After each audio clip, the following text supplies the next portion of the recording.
Hello dreamers, and welcome to the Sleepy Scholar, the podcast that helps you learn in your dreams. I'm Debbie, and tonight we'll embark on a magical journey to Knockma Hill in County Galway.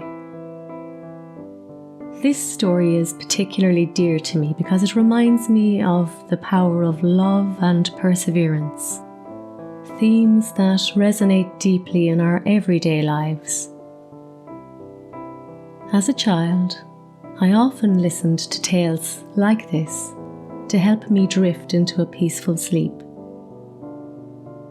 As you listen, I hope you find a sense of calm and inspiration, just as I have. Before we dive into our story, remember to subscribe to The Sleepy Scholar on YouTube, Spotify, Apple Podcasts, or your favourite platform. Your support means so much to me and helps keep these stories alive. I know how challenging it can be to find restful sleep, but we're in this together. Now, let's take a moment to unwind. Get comfortable, whether you're lying down or sitting back in a cozy chair.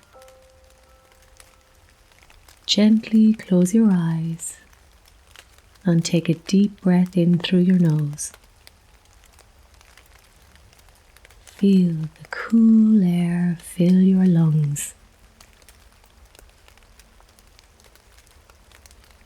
Hold it a moment, and then slowly exhale through your mouth. With each breath, let go of the day's tension. Take another deep breath in and out, feeling more relaxed with each cycle. One more time. Deep breath in and exhale all the stress away. Picture yourself standing on the gentle slopes of Knockma Hill. As the day fades into evening, the Irish countryside is enveloped in a mysterious atmosphere. The air carries the sweet scent of honeysuckle, and you can hear the soft rustling of ferns around you. The gentle evening breeze brushes against your skin, cool and soothing. Above, stars twinkle in the dark sky, watching over a world caught between sleep and wake. In the distance, bonfires light up the horizon on St. John's Eve, casting warm glows across green fields and hills.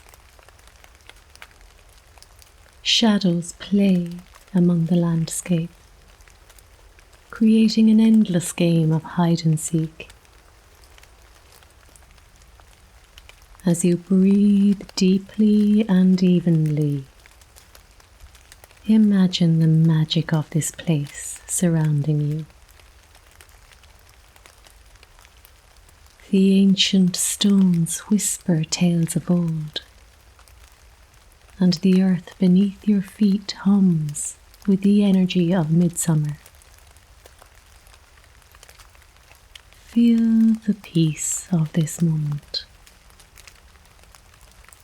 letting it wash over you like a gentle wave.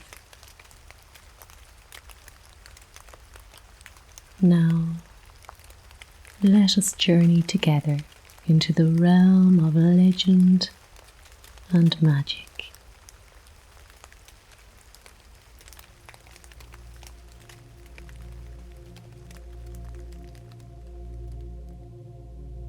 Fado, Fado, in the heart of ancient Ireland, Knockma Hill rose like a watchful guardian, a place where the boundary between the mortal world and the mystical realm was unclear.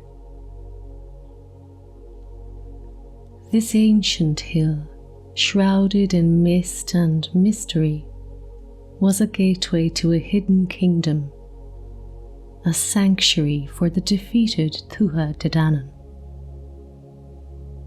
After their fall to the Milesians, this once mighty race of gods and warriors retreated beneath the earth, seeking refuge in a world far removed from mortal eyes. Beneath the rolling hills and the ancient cairns of Knockma, the Tuatha De Danann, guided by their great king, Finvar, son of the Dagda, created a realm of unparalleled beauty and magic. Finvar, renowned for his keen intellect and captivating presence, was often seen astride his flaming-eyed steed.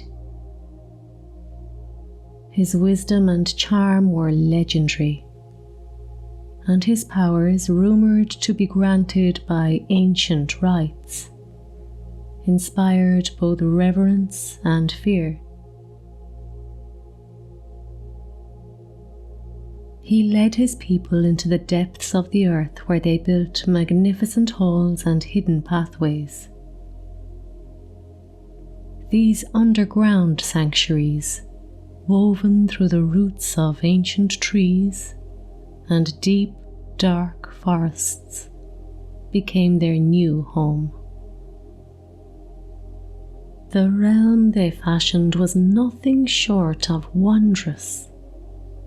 The halls of the Tuatha De Danann glowed with an otherworldly light, their walls adorned with crystals that shifted and danced with ever-changing colours. This realm was a symphony of light and colour, filled with the scent of rare blossoms, flowers with petals that shimmered like liquid gold and silver, hues that shifted from deep violet to bright azure in the blink of an eye, and the sound of babbling streams. In this hidden world, time flowed differently. The Tuatha De Danann thrived in perpetual youth, their beauty unmarred by the passage of time that plagued the human world. Their realm was a place where dreams and reality intertwined, where the mundane and the magical coexisted in perfect harmony. Here they found solace and a semblance of peace, far from the eyes of mortals. On a midsummer night, the villagers gathered to celebrate St. John's Eve, lighting bonfires that danced with the spirits of the old world.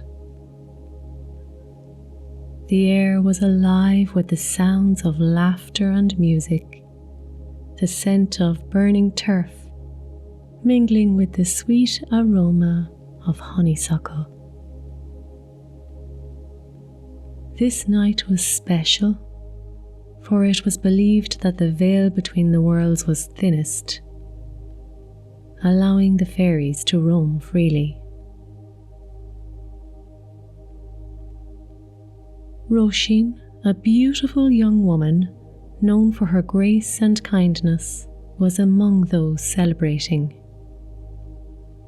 Her laughter was infectious, a joyful sound that lifted the spirits of those around her. Her fiery red hair shone in the firelight, and her green eyes sparkled with a lively twinkle.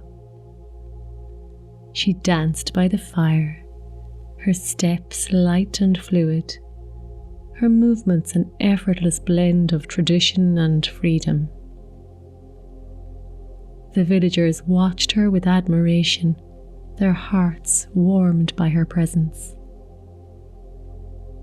King Finvar, hidden in the shadows of the trees at the edge of the clearing, watched her with growing fascination. His flaming-eyed steed stood silently beside him, its gaze fixed on the dancing figures. Finvar's own eyes were sharp and discerning, taking in every detail of Roisin's beauty and spirit. He felt an irresistible pull, a longing that tugged at his very soul. He had seen many beautiful women in his time, but none had captivated him like Roisin. As he watched her, the music seemed too slow, the sounds of the celebration fading into the background. All he could see was Roisin, her graceful movements, her radiant smile. The more he watched, the more he knew that he had to have her. Not just as a fleeting guest, but as a permanent part of his world. He wanted her to dance in his halls, to light up his realm with her presence. He decided then and there that she must join him in his fairy kingdom beneath Knockma Hill.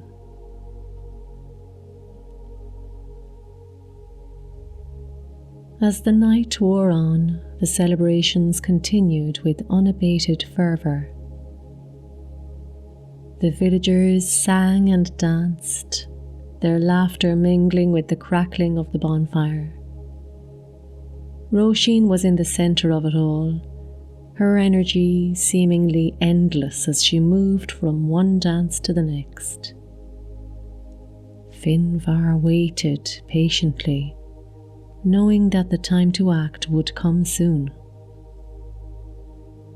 He could feel the magic in the air, the veil between the worlds at its thinnest.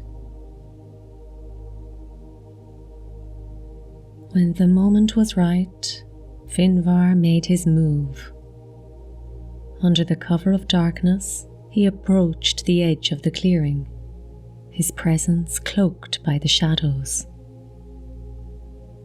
He whispered ancient words to his steed, and together they moved as one, a silent, unseen force. With a quick, graceful movement, Finvar swept Roisin off her feet and onto his fiery steed.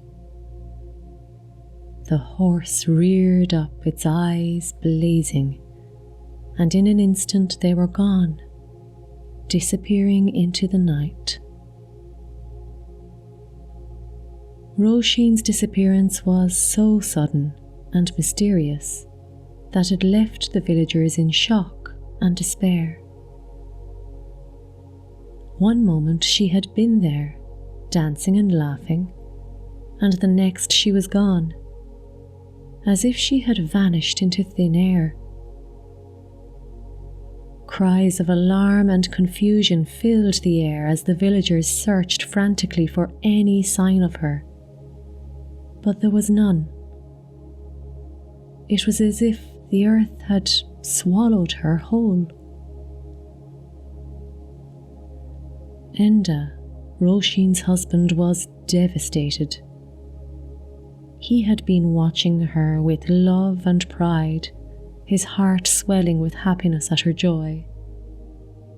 But now, that joy had turned to anguish.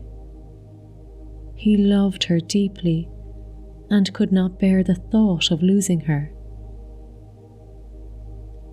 The villagers tried to console him, but his heart was heavy with grief. He was determined to find her and bring her back, no matter the cost. Desperate to find his wife, Enda sought help from a local Banfassa, a wise woman with deep knowledge of the fairy world. The Banfassa was known for her wisdom and her ability to communicate with the spirits of the land. Her cottage was situated at the edge of the village, surrounded by a garden filled with herbs and flowers known for their magical properties. When Enda arrived, the Banfassa was expecting him. She listened to his plight with a grave expression, her eyes reflecting the weight of his sorrow. She offered him a seat by the hearth and handed him a cup of tea to calm his nerves. As he sipped the warm, soothing brew, she began to speak. "Enda, the path you seek is not an easy one," she said, her voice steady and calm. "The fairies are not to be trifled with, and their realm is full of dangers and illusions. But I can see the strength of your love for Oisin, and I believe it may be strong enough to guide you through." She gave him a pouch of salt and instructed him to gather burning turf from the St. John's Eve bonfire. "These will protect you from the tricks and traps of the fairies," she explained. "The salt will ward off their magic, and the burning turf will light your way through the darkness." The Banfassa also advised Enda to dig into the fairy mound at the top of Knockma Hill. She warned him that it would not be easy and he would face many challenges. "Each night as you dig deeper, the fairies will try to deter you with visions and illusions," she said. "They will show you your deepest fears and desires, trying to break your will. But you must stay strong and remember why you are doing this. Your love for Oisin will be your guiding light." Enda thanked the Banfassa and set out on his quest. The journey to rescue Oisin wasn't just about physical endurance. It was also a test of his spirit and resolve. Each night, as he dug deeper into the earth, he encountered visions and illusions crafted by the fairies to deter him. These illusions were reflections of his deepest fears and desires, conjured to break his will. But Enda's love for Oisin was his guiding light, keeping him focused on his goal. The first night, as Enda dug into the soft earth, he felt the cold fingers of doubt wrapping around his heart. The whispers of the fairies filled his ears, telling him that his quest was hopeless, that Oisin was lost to him forever.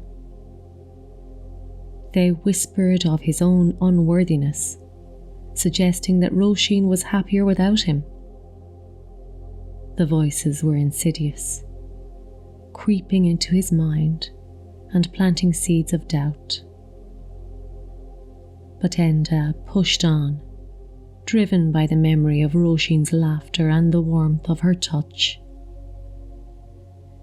He repeated her name like a mantra, each syllable a reminder of his purpose. On the second night, the fairies played on Enda's deepest fears. He saw visions of Oisin trapped and weeping, calling out his name. Her voice was filled with despair, her eyes wide with terror. His heart ached with the desire to comfort her, to take her away from her pain. Each vision tore at his resolve, but his love for Oisin held him steadfast. The vision was so vivid, so real, that he almost believed it. But he knew that these were illusions, meant to break his spirit.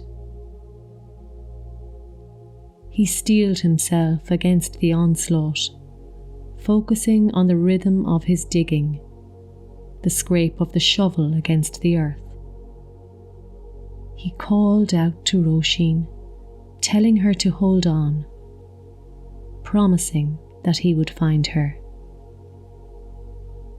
By the third night, the fairies' tricks grew more insidious. They conjured images of a life without Roisin, a future filled with loneliness and despair. He saw himself old and alone, sitting by a cold, empty hearth. The house, silent and lifeless. They showed him his own grave, a testament to his failure. Enda felt the weight of these visions bearing down on him, the despair threatening to crush his resolve. But his love for Roisin was stronger. He held onto the memory of her smile, the way her eyes sparkled with mischief, and he kept digging. Each shovelful of earth was a testament to his determination, a physical manifestation of his love and resolve. As Enda broke through to the underground realm, he was overwhelmed by its beauty. The halls were adorned with shimmering crystals that cast a soft, ethereal light. The walls seemed to pulse with a living glow, the colours shifting and blending in an endless dance. The air was filled with the fragrance of flowers that did not exist in the mortal world, a heady mix of scents that was both intoxicating and soothing. The music of the fairy court was a symphony of sounds that seemed to resonate with the very essence of his soul, each note a thread in a tapestry of enchantment. The fairies, though initially hostile, began to respect Enda for his unwavering determination. They watched him with curious eyes, their usual mischief tempered by a growing admiration. They marvelled at his courage and the depth of his love for Roisin. Finvar, the king himself, was intrigued by this mortal who dared to defy the odds for love. He watched Enda's progress with a mixture of amusement and admiration, his own heart touched by the purity and strength of Enda's love. As Enda made his way through the fairy realm, he encountered many wonders. He saw gardens filled with flowers of impossible hues, their petals shimmering with a luminescence that seemed to capture the very essence of twilight. He heard the songs of birds that glowed with an inner light, their melodies unlike anything he had heard before. He walked through halls where the walls were adorned with intricate carvings that depicted the history of the Tuatha De Danann, their stories brought to life by the shifting light. But despite the beauty and wonder of the fairy realm, Enda's heart remained focused on his goal. He moved with purpose, his steps guided by the memory of Roisin. In this realm, time flowed differently. A single night in the mortal world could span 100 years in the fairy realm. This timeless nature allowed the fairies to live in a state of eternal youth and beauty. It was a place where dreams and reality intertwined, creating a world of endless possibilities. Roisin, though initially frightened, found herself captivated by the wonders of the fairy realm. She was treated with the utmost respect and was given the finest garments and jewels. The fairies taught her their songs and dances, and she became a part of their nightly revelries. Despite the enchantment of this world, Roisin's heart ached for her husband and the life they had shared. Roisin's days were filled with marvels. From the moment she awoke in the soft, iridescent light of the fairy realm, she was surrounded by wonders that defied the imagination. The palace of Finvar was an architectural marvel. Each room she wandered into was more enchanting than the last, filled with delicate tapestries, ornate carvings, and paintings that seemed to move with a life of their own. In the gardens, Roisin found solace and awe. She spent hours wandering the meandering paths, each turn revealing a new delight. There were groves of trees with bark like polished silver, and leaves that tinkled like tiny bells in the gentle breeze. Streams of crystal clear water wound through the landscape, their surfaces reflecting the surreal beauty of the surroundings. Roisin often found herself in the grand halls of the palace, where she danced on floors made of polished gemstones that sparkled with every step. The fairies held nightly dances, their laughter and music filling the air with joy and celebration. She wore gowns of the finest silk, adorned with delicate embroidery and gemstones that caught the light. As she danced, her feet barely touched the ground, her movements light and graceful, as if she was floating on air. The fairies danced around her. They twirled and spun with an effortless grace. The music was intoxicating, played on instruments that seemed to be made of pure light. Harps that glowed with a soft luminescence, flutes that shimmered like moonbeams, and drums that resonated with a deep, powerful rhythm. It was impossible not to be swept up in the magic of it all. Yet beneath the surface of this beauty, Roisin felt a deep yearning. Despite the enchantment of the fairy realm, she could not shake the longing for her life with Enda. She missed the simple joys they had shared, the feel of his hand in hers, the sound of his voice, the warmth of their home. She longed for the life they had built together, the dreams they had shared. The memory of Enda's laughter, his steadfast presence, and the love that had bound them together were a constant ache in her heart. Finvar, though charmed by Roisin, recognised her longing. He watched her with a mixture of admiration and regret, knowing that despite all the wonders he could offer, he could not replace the love she felt for Enda. He admired her spirit and her unwavering devotion, which only made her more enchanting in his eyes. He treated her with kindness and ensured that she was never alone. Roisin's resilience and grace won her many friends among the fairies, who respected her devotion and her inner strength. Finvar often accompanied Roisin on her walks through the gardens, sharing stories of the ancient days when the Tuatha De Danann ruled the land. He showed her hidden groves and secret paths, places of great beauty and tranquility. He hoped that by sharing the history and magic of his realm, he could ease her longing and make her feel at home.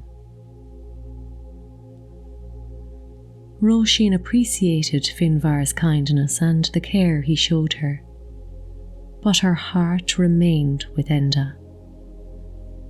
She spoke of him often, sharing stories of their life together, their hopes and dreams. Finvar listened with a quiet understanding, knowing that no matter how much he wished to keep her in his realm, he could not replace what she had lost. When Enda finally reached Roisin, their reunion was a moment of pure joy. The fairies, moved by their love, gathered around, their usually mischievous eyes filled with a rare softness. They watched as Enda and Roisin embraced, the relief and happiness radiating from them like a warm, glowing light. The love between them was palpable, a force that even the magic of the fairy realm could not overshadow. Finvar stepped forward, acknowledging Enda's bravery and the purity of their love.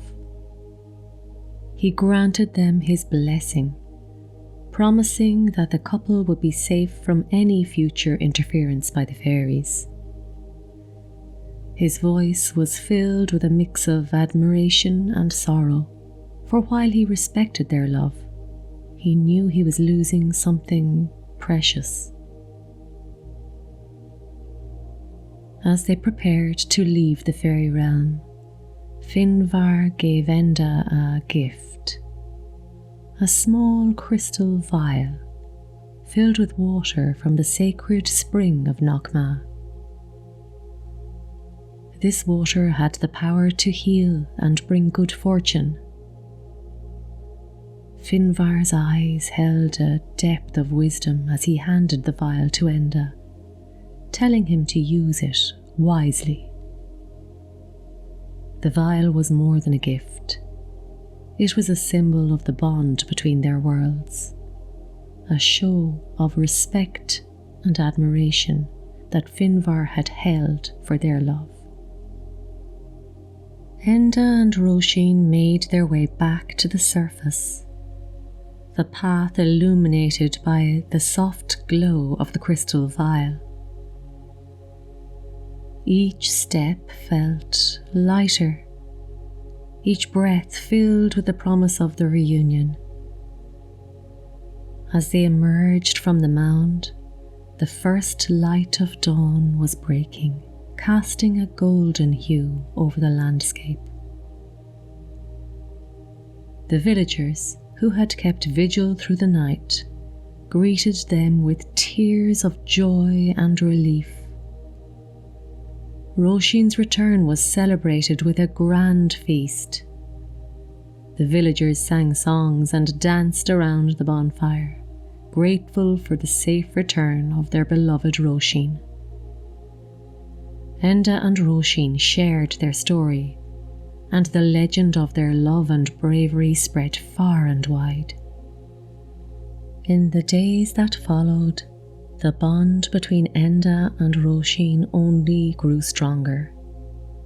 They cherished each moment, their love deepened by the trials they had faced. The vial of water from Finvar's spring is still there, somewhere, but hidden away so securely it may never be found. As the years passed, the story of Enda and Roisin became a legend, passed down through the generations. It was a story that reminded people of the power of love, courage, and the enduring connection between the mortal and fairy realms. The villagers continued to honour the fairies with offerings and respect, maintaining the delicate balance between their worlds. And so, as the sun set over the hills, the tale of Enda and Roisin was told and retold, a timeless reminder of the magic that exists both within and beyond the world we know. The love they shared, forged in the fires of trial and illuminated by the light of the other world, continued to inspire and enchant, a legacy of hope and wonder for all who heard their story. As we close this tale, let the magic of Knockma Hill and the love between Enda and Roisin fill your heart. Feel the warmth of their story and let it cradle you into a restful sleep. As you lie there, imagine the soft whispers of the ancient stones and the gentle hum of the earth beneath your feet. Reflect on the enduring power of these myths and their deep connection to the land and the people of Ireland. Let the magic of the fairy realm guide you into a deep, peaceful sleep. Ihawaii. Good night.